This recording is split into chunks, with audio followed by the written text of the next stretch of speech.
Kembali di Kompas Siang Saudara, dalam rangka Hari Tani Nasional, Partai Buruh bersama Serikat Buruh Petani Indonesia hari ini menggelar unjuk rasa di dekat Istana Negara.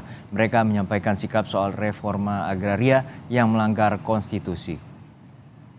Ada 6 poin tuntutan yang disampaikan peserta aksi, salah satunya menuntut penghentian proyek food estate dan mencabut Omnibus Law yang menjadi undang-undang cipta kerja merugikan petani. Sebab hal ini mengurangi jumlah petani di Indonesia yang kian meningkat serta mengurangi lahan sawah para petani. Masa aksi tiba di lokasi depan Gedung Sabta Pesona, Jakarta Pusat pukul 10 pagi. Dan tuntutan yang selanjutnya kita meminta supaya memang Undang-Undang Cipta Kerja dicabut.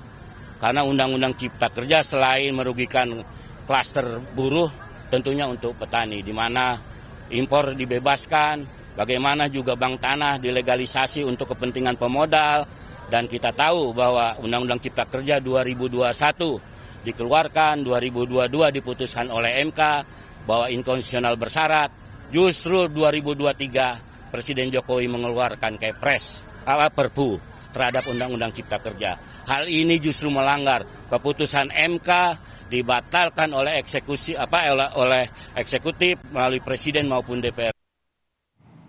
Kita terhubung dengan jurnalis Kompas TV Gracia Adur yang saat ini berada di kawasan Tugu Tani, Jakarta. Gracia, untuk saat ini para massa petani dan juga Partai Buruh melakukan unjuk rasa menuntut pencabutan Undang-Undang Omnibus Law dan juga penghentian dari food estate. Lalu seperti apa jalannya aksi unjuk rasa?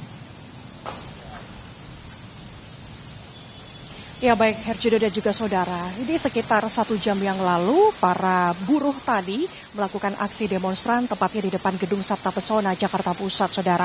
Tetapi aksi demonstrasi ini berhenti sekitar 40 menit yang lalu dikarenakan cuaca buruk di Jakarta saat ini. Di tempat saya bertugas ini masih diguyur hujan dan akhirnya mereka menghentikan dan membubarkan aksi demonstrasi ini dan rencananya akan bergeser ke gedung DPR sekitar pukul 12 siang nanti melihat apakah hujan ini akan berhenti atau tidak, seperti itu Herjuno dan juga saudara.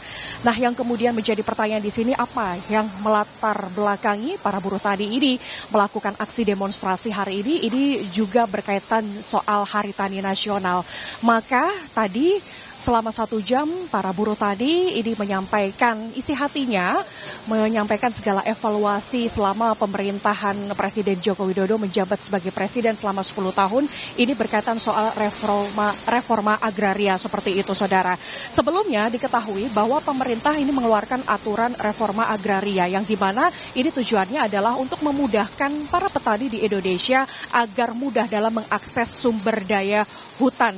Tapi ketika pemerintah ini mengeluarkan Omnibus Law menjadi Undang-Undang Cipta Kerja nomor 6 tahun 2023, ini tentu sangat menyulitkan para petani yang berada di Indonesia sehingga menimbulkan banyak sekali kerugian Herjuno dan juga saudara. Apa saja kerugiannya? Poin-poinnya di sini adalah yang pertama, terjadi perampasan tanah yang semakin meluas dan ini menyebabkan luas lahan ataupun sawah para petani ini semakin berkurang. Mengapa? Karena pemerintah ataupun adanya proyek-proyek penggusuran tanah masyarakat secara paksa untuk digunakan penanaman tanaman ekspor, seperti itu saudara. Kemudian yang kedua adalah data dari BPS di tahun 2023 ada 14,24 juta, ini meningkat menjadi 16,89 juta.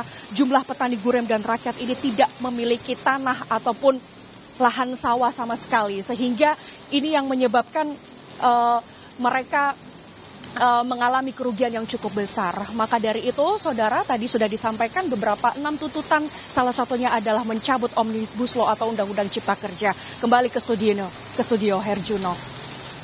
Terima kasih atas laporan Anda, jurnalis Kompas TV Gracia Adur dari kawasan Tugu Tani, Jakarta.